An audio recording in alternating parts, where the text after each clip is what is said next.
Your natural call is to be at ease. It's not to be struggling. So when you're struggling, there's something wrong. There's something that might be helpful to look at. That most commonly will come from your childhood and will most commonly will be shown in your relationship with people or with circumstances.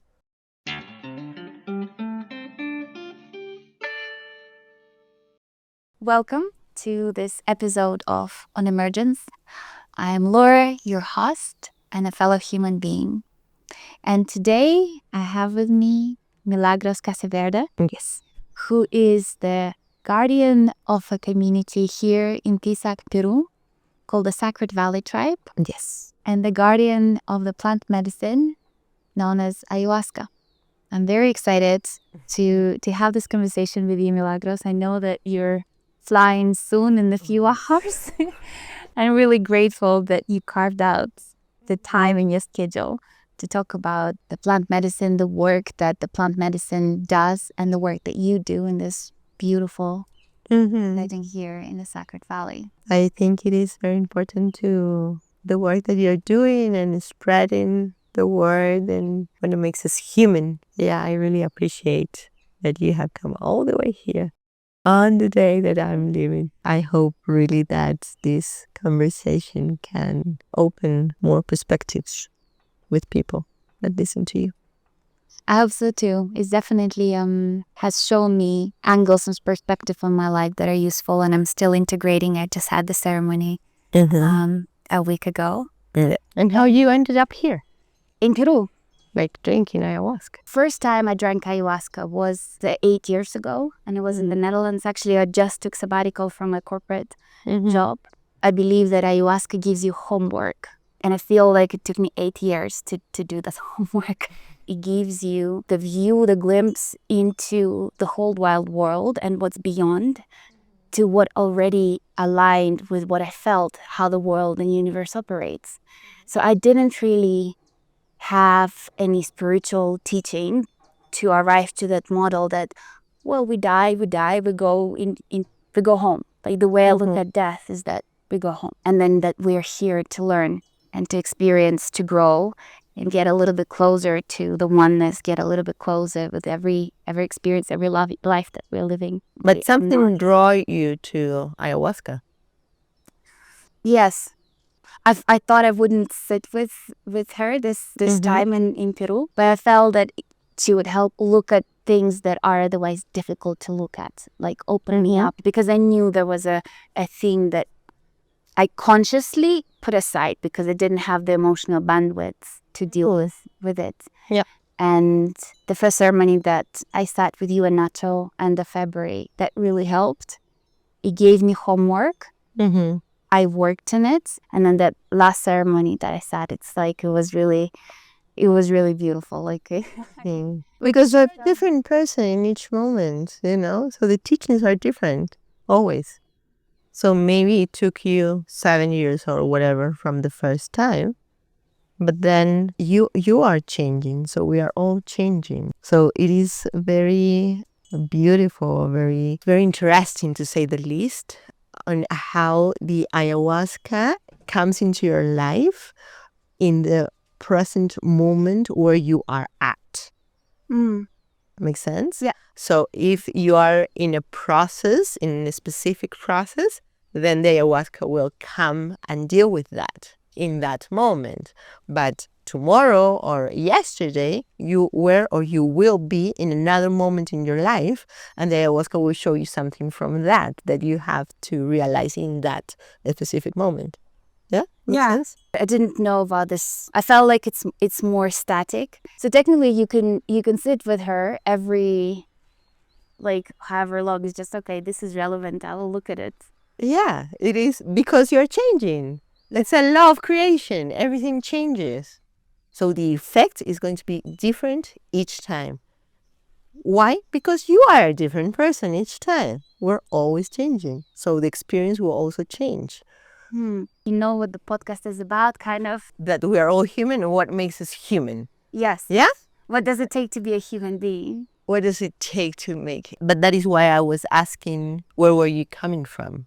With this So what is your approach? What you're seeking for? There's one thing that probably would never cease to fascinate me, and it's the human psyche. I come across so many interesting people, and I find myself in so many different conversations that I think other people can benefit from. Like how many people can benefit from your story with ayahuasca, just and whatever you have to share. How many people can benefit who come across my podcast through another avenue, but then they land in the plant medicine world and they discover that, and then the benefits of it and the journey and decide for themselves.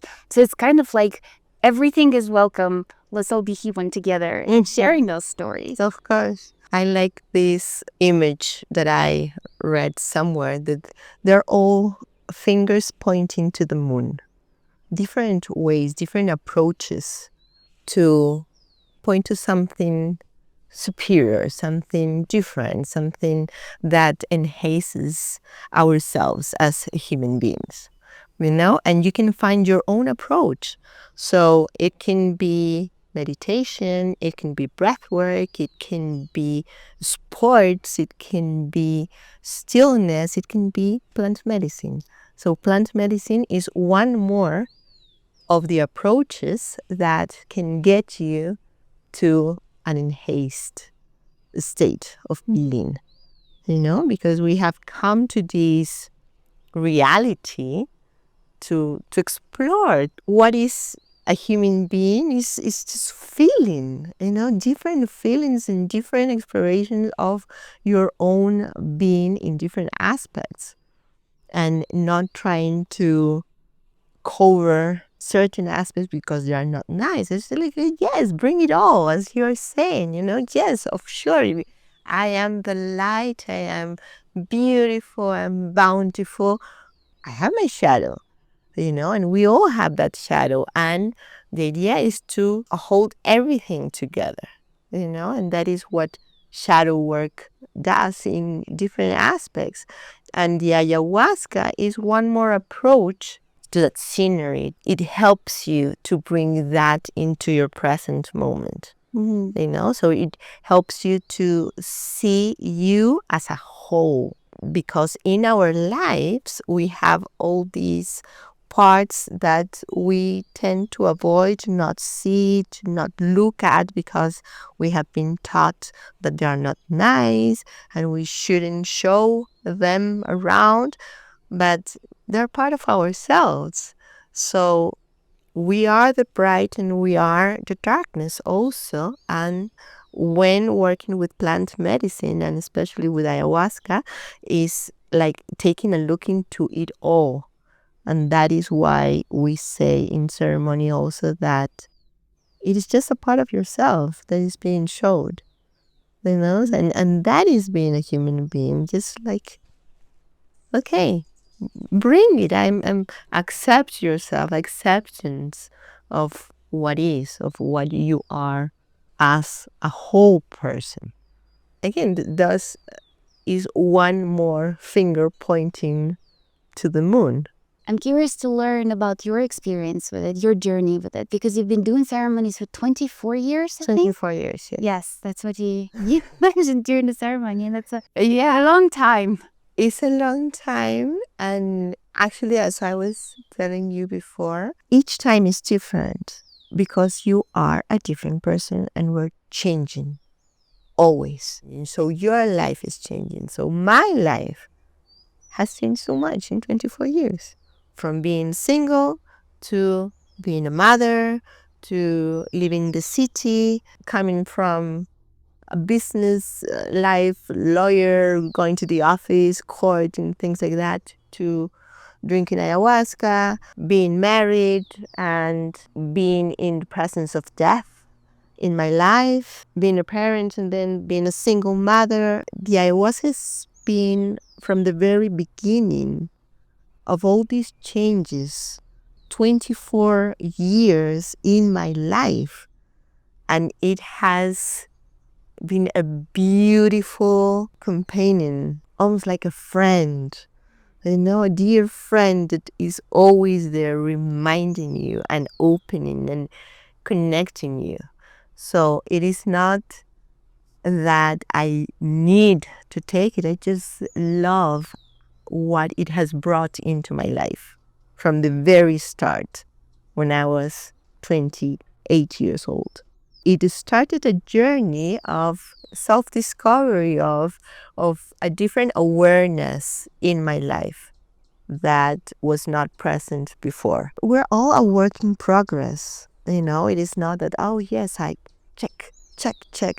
No, I'm a work in progress. I have my doubts. I have my reality also that sometimes crumbles down, but there's the ayahuasca and that awareness always. So that is the beauty of the ayahuasca in my life, and that is how I share it and how I try to share it with people that come here. Since I drank in the year 2000 until now, I have been working not only on myself and keep on doing it, but sharing the medicine with people is like the most amazing thing ever. It's like the best job ever for me. When you do something that is coming from your heart, then it becomes effortless, and the benefits and another law of creation, as everything changes, as much as you give, you receive. So in this life, in this way of working with the medicine, you receive so much because you can see the most beautiful part of life is when you see someone else blossoming out of what you are giving. So there is an exchange there. And as much as you give, you receive. And only being a witness of that change that the ayahuasca brings is so worth it. So worth it. And the connections you see, and all the people coming, and the change that you see in them and that they share with you, it's priceless, really. It's really beautiful. And that is why I keep on doing this for 24 years. It's amazing how much you can learn from each experience, from your own experience in your own process of life, and from the experiences of the people around you.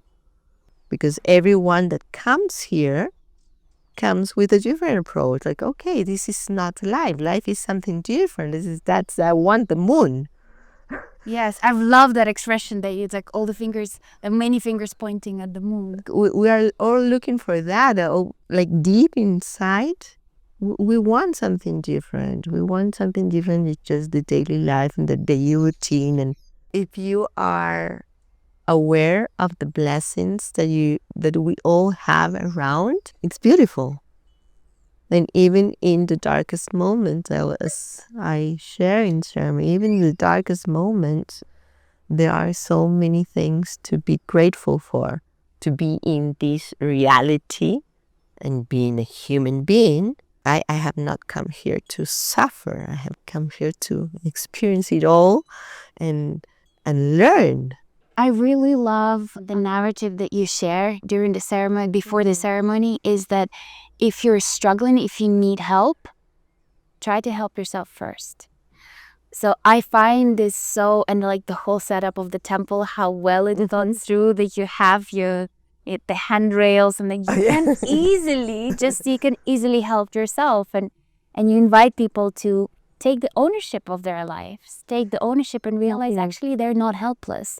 Because I think a lot of people are living in this victim, life is happening to me rather than through me. The ceremony for me is a reflection of life. The instructions that are given in ceremony are the same instructions that you can be given for your life. Let go. Don't be attached. Just go through it, be an observer, be in silence. So all those instructions are the same that can help you in life. First, look the strength in you rather than first looking into someone else to help you. Like in life, it can be beautiful and it can be joyful and you can be spending the best of your time in a specific moment. And sometimes it is hard, and you're experiencing a lot of pain or a deep grief or confusion. But we are resilient, I love that word, the resilient one. We go through the experiences. And as much as you can get to them and be stronger, and that is the beauty of ceremony, that in ceremony, no matter if it's beautiful or if it's the darkest moment, you are going to pass the situation and you're going to find your strength and you're going to have a lot of teachings. You always get through it, but you just, at the moment that it's happening, you don't know. That's the fear that I've identified I'm having, is that discomfort is going to stay with me forever. But it never does. Because we are all changing and everything changes and nothing lasts forever. And we're all going to get there to the light, and the way that we're going to get there depends exclusively on us. If it's going to be a bumpy experience, you have a lot to do with that. And the ayahuasca and the ceremonies brings you the opportunity to work on all those aspects. The challenge is to bring whatever you have learned in ceremony, bring into your daily life, because if not, then it stays in ceremony, there. And yeah, you got high for 5 hours.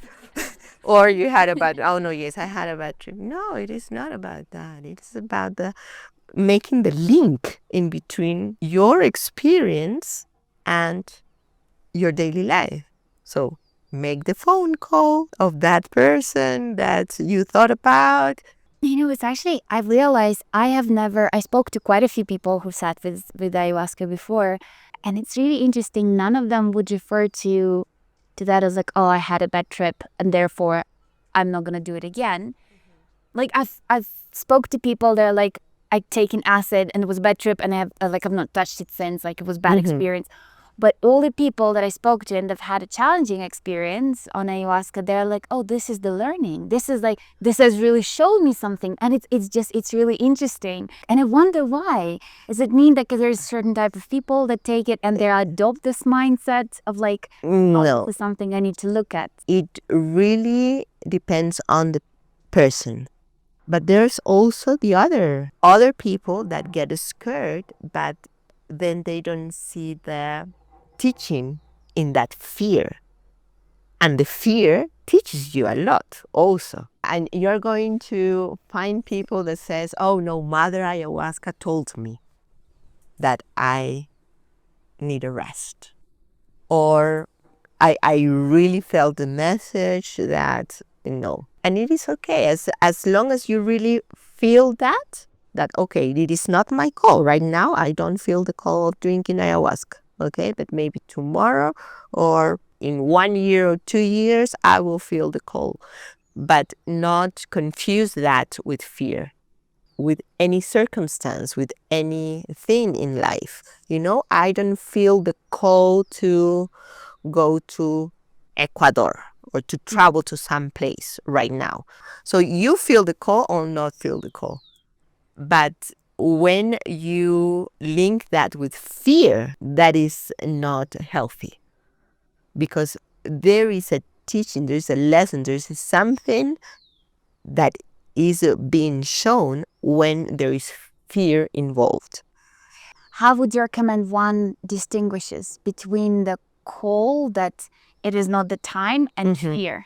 Fear is something that is more related to the unknown. The call is related to synchronicity. It's like you being here and you are not thinking about drinking ayahuasca.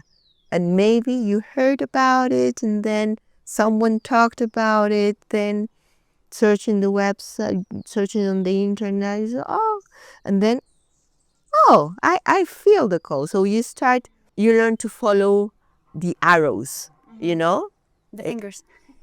and the fingers, the signs. Okay, so this is synchronicity. Maybe I feel this call. Or maybe you are really looking for something that you want to change in your life, and then you are looking for something consciously. Fear is more uncomfort. There's an uneasiness in you, and you have to learn how to read your body also, because our body tells us a lot of how we're feeling. It is not about only, oh no, yes, I feel love or I feel bad. No, it's your body. You can sense the feelings in your body and you can read your body. An uneasiness, something that drags me down from a point that we don't want to see, that we want to avoid, that's fear, probably. It is not an openness. It is not, you don't feel that easy with the decision. It's coming from something that you don't want to see. Make sense? That makes total sense. It's like, oh no, let's not see that. And the more you push it away, the stronger it becomes. It's like you're pushing against the muscle and you make a muscle stronger. It was like, no, I'm here, hear me. I have something to tell you. Like, even if it's some deep-seated trauma.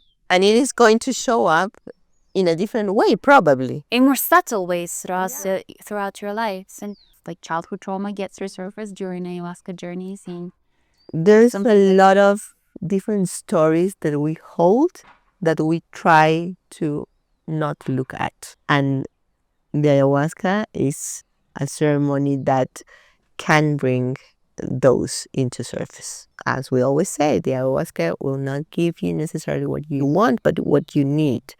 And if at a certain point you are avoiding something, and it's what we were talking about before, shadow, it's your shadow. It's something that we have been not looking at out of fear, out of the uneasiness that it brings to us, that it is part of us. So let's bring it up and let's see what is still alive in your life. You can avoid looking at it directly, but it will show up in a reaction, in someone pushing your button, in something that you're avoiding. It will show up somehow. So it is better to look at it. And why is it that alive in you? And that is very interesting to watch. I became good at looking at the uncomfortable, not very good at good things. So like allowing myself to feel joy, that's what was my last ceremony about. Feeling the joy and the love just streaming through my body and not being afraid that it's going to break me. Why would it break you? Because I'm not familiar with how to feel it. There's I think Brene Brown, she says it's like thinking of joy, that's something that it's going to end and grief or sadness will follow. I never really allowed myself to feel joy because I know it's going to come to an end. But isn't it the same? You cannot feel the loss if you have not have it all. You cannot feel the sadness if you have not felt happiness. I'm learning. That's my lesson. That's my learning. So it's the same. It's joy is so human to enjoy. And there's an expression in Spanish that is something that is worth the pain. In Spanish, it sounds like vale la pena. Okay, so worth the pain. And it is something that brings you joy, is something that is worth the pain that will eventually or might come later. Everything we love we will lose. Everything. I'm learning on the love part and feeling the joy. That is very interesting, because usually people don't want to see the pain. They don't want to see the grief. They don't want to address that because we're fearful that we're going to be attracting that into our lives, which is, again, part of a whole. So we are both. Can you recognize yourself as the beauty that you are, and also in your darkest moment? Darkest moment, I'm so much better. It's like grief, fear. Yes, tell me, show me all. It's fine. But the thing is, what I done a lot of work with sitting the pain and all the shadow work. And I look at it, the more I looked at it with the open eyes, is that the more the emotional muscle got exercised. And then what happened during the ceremony, I actually allowed the joy and the love to flow through me, because I was like, well, I've exercised that muscle. I can actually withstand the good part too. And it was amazing to feel it just literally streaming down my body. It's like an equivalent would be like a light bulb for 50 watts, and 10,000 watts was trying to kind of beam through me. And what happens with a light bulb? It explodes. But I feel that because of the work that I've done with the plant medicine and outside it, it allowed that bandwidth a little bit more. So I actually was able to feel it and not break, and like not feeling that I will die. That is beautiful. Oh my God, that is beautiful. Usually I like people come telling, oh, I felt the death of my being and being reborn, but there's usually a problem with the dark side, and to embrace that dark side and not the other one. So it's very interesting. And you see, this is the beauty, and this is how I keep on learning, from different experiences. So this is why I keep on doing what I do. I like that I'm in a way like a special case. You're totally special case, believe me. Dark side is like I looked at it. Yeah. The thing is, the way that I look at the dark side, it's the soil. Okay. Like some things need to die, to decompose, in order for something beautiful to grow out of it. But then you still have both. Yes. It's like the yin and yang. Is like the white and the black. And in the black, there's a spot of the white, and the same on the other side. So in the dark, there is the spot of light. So the thing is to make us whole as a human being. It is not only the bright side and people, and sometimes, and this is why you're a special case, so you have to remind people in a ceremony that there is light, because they go into the dark and they are fearful, and they don't want to approach that. And somehow the setting, the music, or you can even start talking to someone when there is a process, and that is needed. You remind them about the light, because you have come light. You have come light, and you are being afraid of the dark. So going the opposite, it's like, oh, I'm not going to break. Sweetie, you're not going to break. It's amazing to feel them both. And that is what will make you human finally. That light. So yeah, it's beautiful.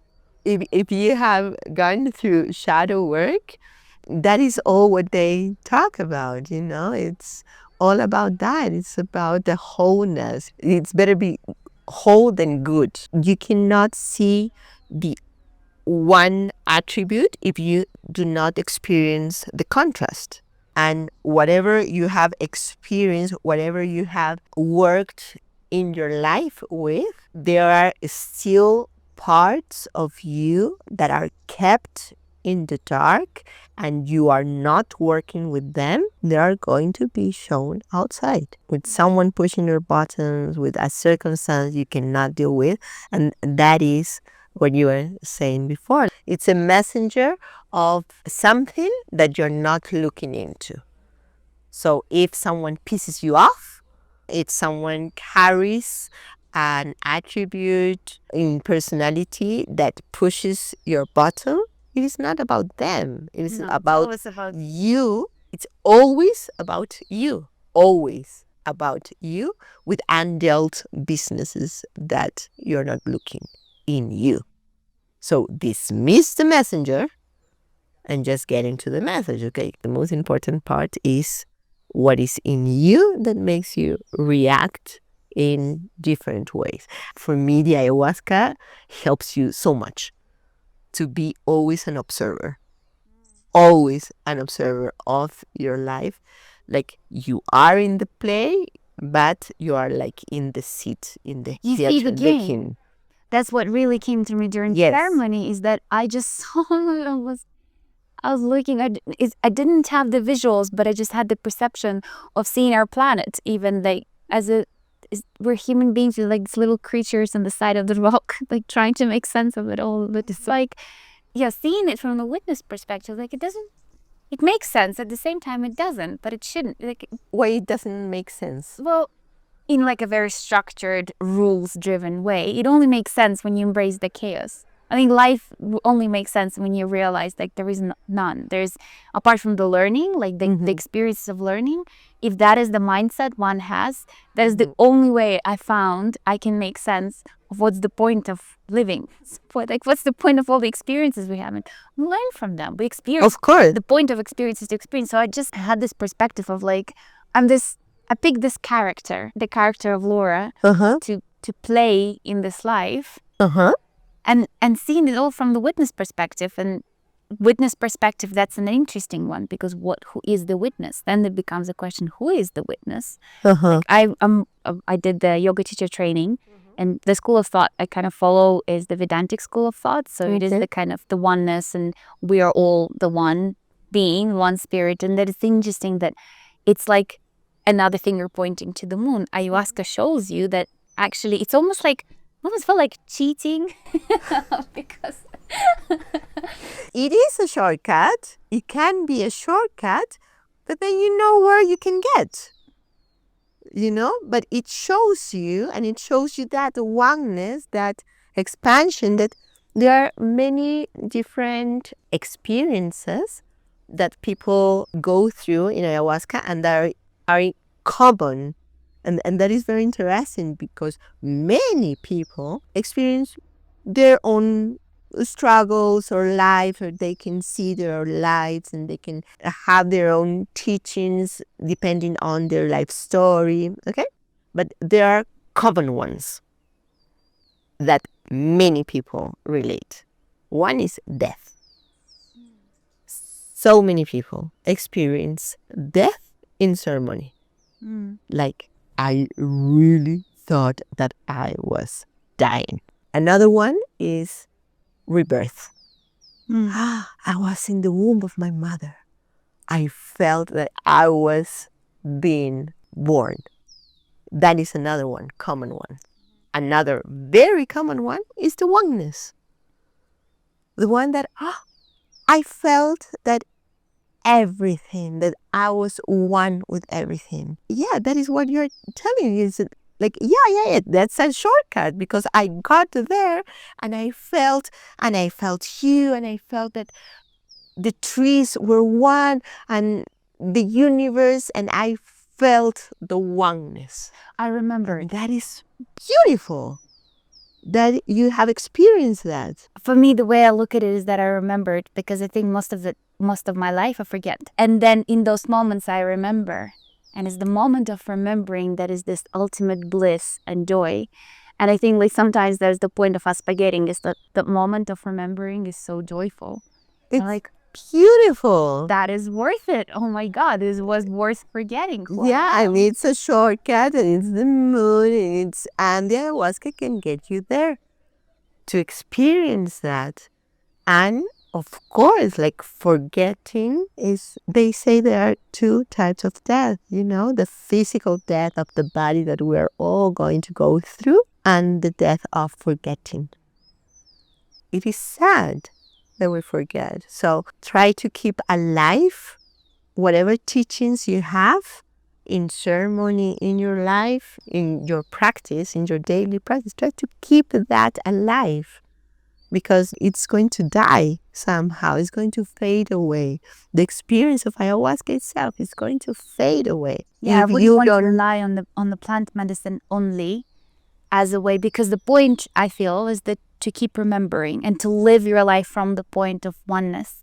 That's actually one of the reasons why the podcast is on emergence, is to remind people through all these different practices and conversations. Of course, Like, totally. this is who you are. This is there's a witness. You are the witness, and whatever you're witnessing is not you. This is the story. This is the life experience, but that's not you. You're the one who is looking and being that. That's an invitation for that. Of course, it's beautiful. Yeah, the thing is that we have come here, and in this reality we feel, and it is good to feel. It is what makes us human, to have all these emotions but not to be drained by them.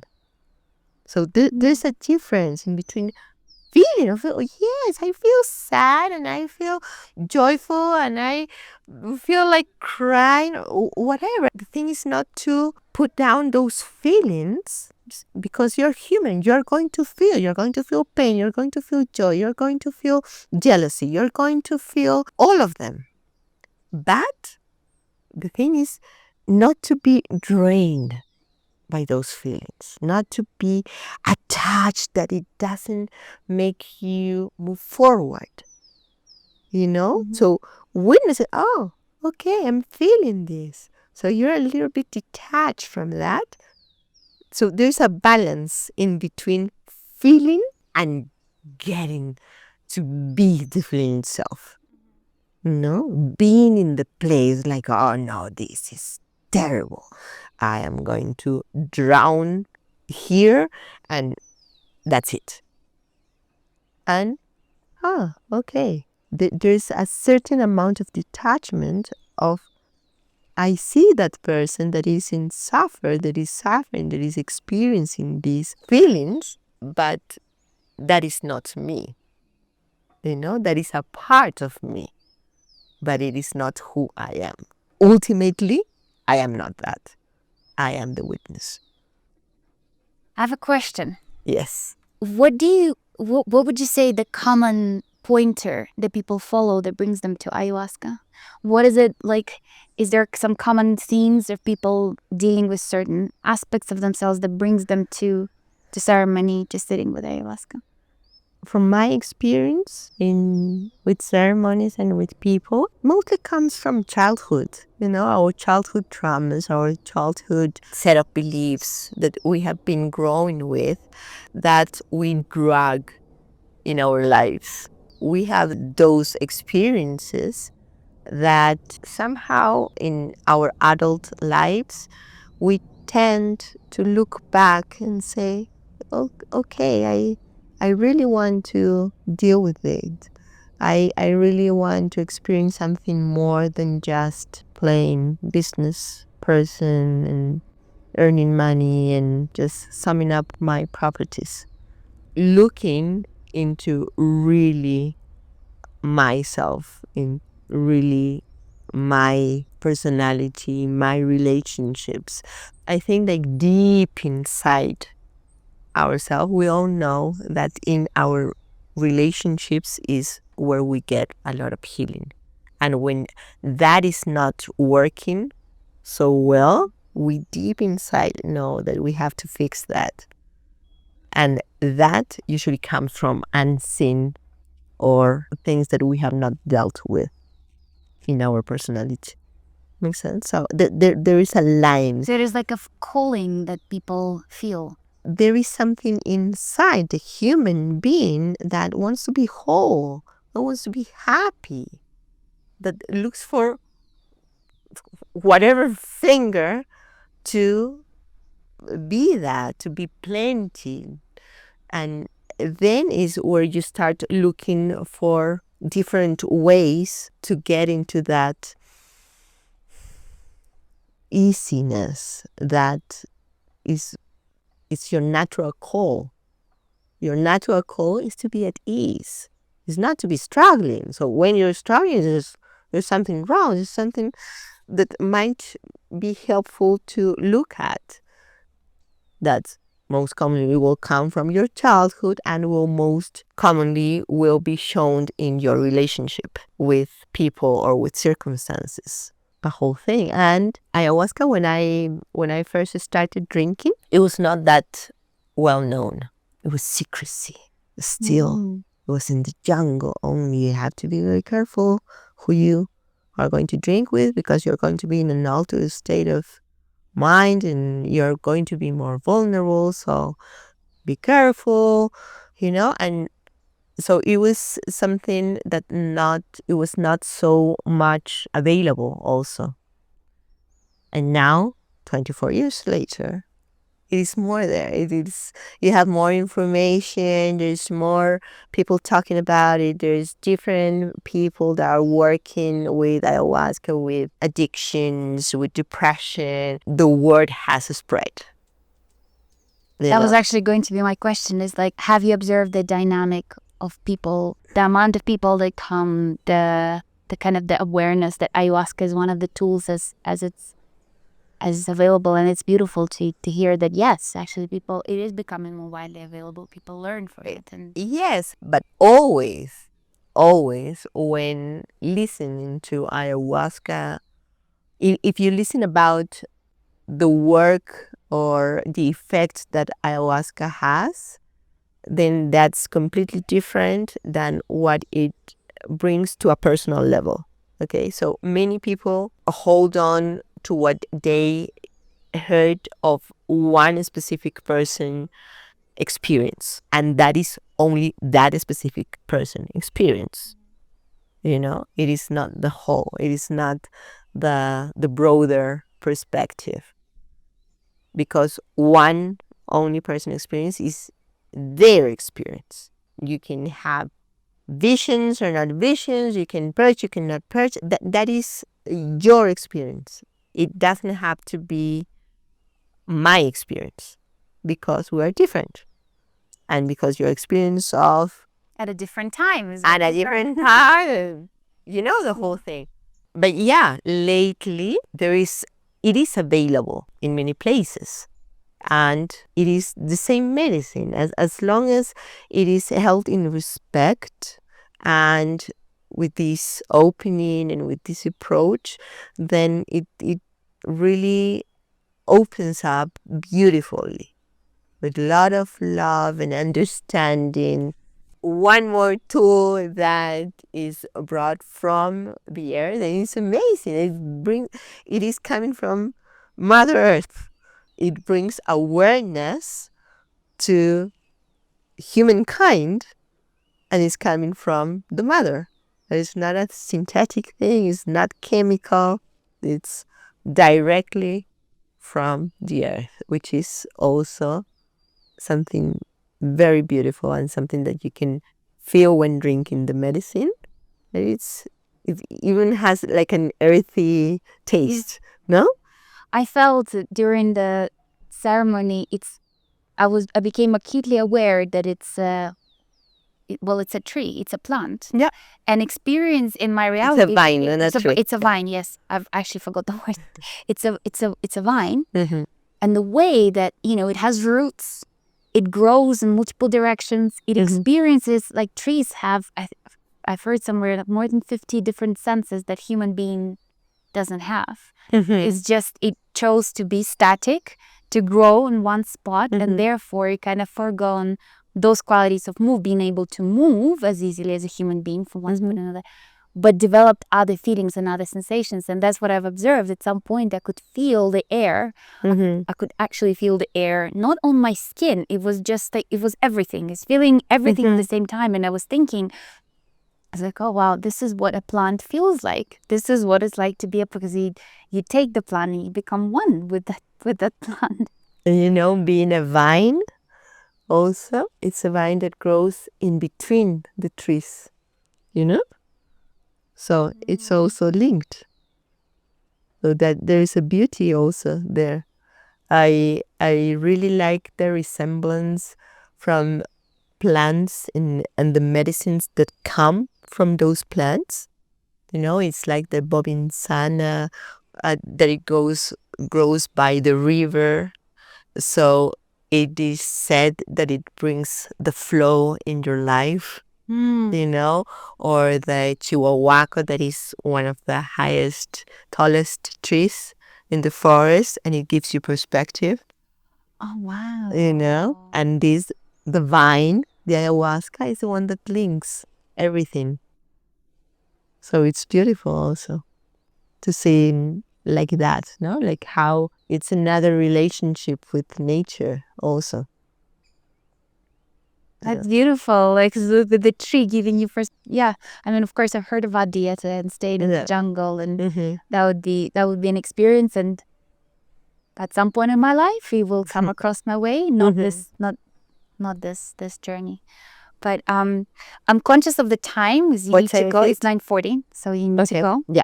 Milagros, thank you so much for sharing your time, your attention, your experience inside of journeying with ayahuasca for the last 24 years, which is for me, it's like, wow, that's a very long time. That's a long time. And making the time. And I really hope that our audience will benefit from the insight that you share. And also, how can they? I will leave the link to the website in the show notes. Any pointers that you want to share with them, how they can find you and find out more about the work that you do. Thank you, Laura, for this time and for opening this space. It's been a pleasure.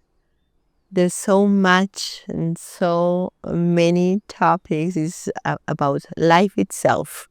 You know, the ayahuasca is a really broad topic to talk about. So, and I hope also that your audience can benefit from or have some just inputs, you know, that they can go further. We are here, we are in Cusco, in the Sacred Valley, and we have a website, so you can go through the website, sacredvalleytribe.com. And there's not only ayahuasca, but other activities, all these fingers that we talk about. There's kirtans, there is sound therapy. I've been to both of them, and I could highly recommend. Yeah, no, there are different ways. And also plant medicine, of course, that it's really useful and an eye-opening experience. No, so if you feel cold, then there's all the information. Thank you again so much for taking the time, for coming early in the morning. Thank you. Thanks, Milagros. It was meant to be. Yes, it was meant to be.